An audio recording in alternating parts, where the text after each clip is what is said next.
దాడికి గురైనటువంటి అంబటి రాంబాబు గారి కుటుంబ సభ్యుల్ని పరామర్శిస్తూ ఆయన నివాసం పైన మొన్న జరిగినటువంటి దమనకాండను ఒకసారి పరిశీలించడానికి జగనన్న ఈరోజు గుంటూరు రావడం జరుగుతూ ఉంది. ఓ రకంగా తెలుగుదేశం పార్టీ నాయకులు భయపడతా ఉన్నారు. ఎంతలా అంటే జగనన్న అంటేనే ఆయన బయటకు వస్తే విపరీతం క్రౌడ్ వస్తారు.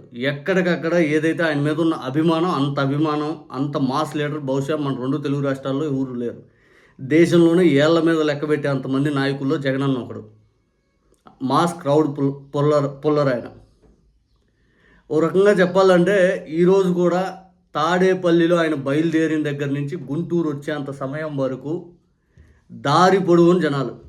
ఇంకా చెప్పండి, గుంటూరులో 30 సెక్షన్ అమలవుతూ ఉంది. ప్రతి నాయకుడికి నోటీసులు ఇచ్చుకుంటూ మీరు హాజరు కావద్దు. ఇక పూర్తిస్థాయి చెక్ పోస్టులు, గుంటూరు పూర్తిస్థాయిలో ఎంటర్ కాకుండా జనాలను ఏదైతే పోలీసు వారు ఆడుతున్న క్రీడ ఇదంతా చూస్తూ ఉన్నాం. అయినా కూడా ఏమీ లెక్క చేయాల. తాడేపల్లిలో నుంచి బయటకు వచ్చిన దగ్గర నుంచి జగనన్న వెహికల్ చుట్టూ ఓ రకంగా ఆ ఎన్హెచ్ హైవే మీద ఏదైతే దారి పొడుగున క్రౌడ్.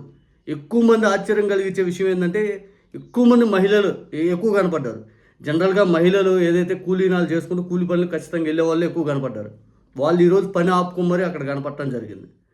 ఇక గుంటూరులో జగన్మోహన్ రెడ్డి గారు వస్తున్నారని చెప్పేలేకి ఆ గుంటూరులో ఏదైతే అంబటి రాంబాబు గారి నివాసం చుట్టూ టీడీపీ ఎమ్మెల్యేలు, టీడీపీ నాయకుల ఇల్లులు ఎక్కువ మంది ఉంటాయి. అక్కడ టీడీపీ వాళ్ళ ఆఫీసులు ఇల్లని, ఆ ఆఫీసుల దగ్గర ఆ కార్యాలయాలు ఏదైతే ఈ కార్పొరేట్లు వీళ్ళందరూ ఉంటాయి, ఎమ్మెల్యేలు నివాసాలు వీళ్ళందరూ, అక్కడ అందరి కార్యాలయాలు ఇల్లుల దగ్గర పోలీస్ బందోబస్తు భారీగా పెట్టారు.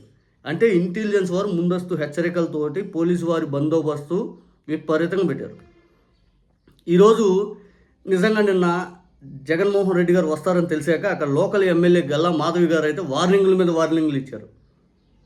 పరామర్శలకే సరిపోవు, జగన్మోహన్ రెడ్డి గారిని ఇండైరెక్ట్గా ఉద్దేశిస్తూ ఆస్తులు అమ్ముకోవాలి అని మాట్లాడుతూ, బహుశా మరి ఈరోజు మళ్ళీ ఆ క్యాడర్ని లేకపోతే వీళ్ళందరూ మరి చూపించవచ్చుగా ఈరోజు వచ్చే క్రౌడ్ని ఒకసారి.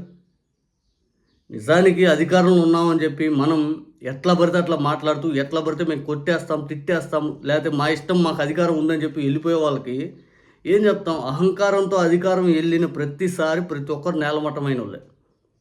ప్రతిసారి ఏదైతే స్వతంత్రం వచ్చిన దగ్గర నుంచి పెద్ద పెద్ద పేరు మోసి మహాయోధులు, మహానాయకులు అన్నోళ్ళు ఓడిపోయినారు ఈ ప్రజాస్వామ్యంలో. ఈరోజు అధికారం అనేది శాశ్వతం కాదు. గట్టిగా 3 ఏళ్ళు మారితే అధికారం మారిపోవచ్చు. కానీ ఇప్పటికీ అహంకార ధోరణితో ప్రవర్తిస్తున్నందుకు బాధగా ఉంది.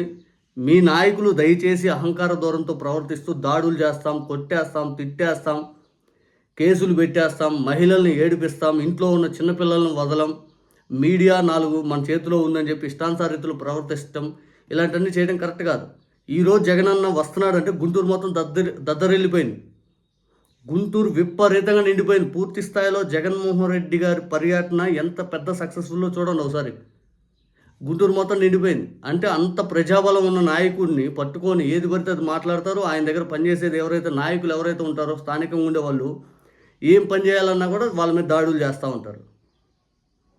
ఇదంతా ఏం చూసిస్తుంది? ప్రతిపక్షం వాళ్ళు మాట్లాడకూడదు, మనకు వ్యతిరేకంగా ఏ పార్టీ ఉండకూడదు, వాళ్ళని తిట్టేస్తాం, వాళ్ళని ఏదైనా మాట్లాడాలంటే ఏదైనా కొట్టేస్తాం, దాడులు చేసేదాన్ని ప్రేరేపిస్తాం, అంతిమంగా కేసులు పెట్టేస్తాం, నోటికి ఏది వస్తే అది అనేస్తాం. అంటే చెల్లిద్దా?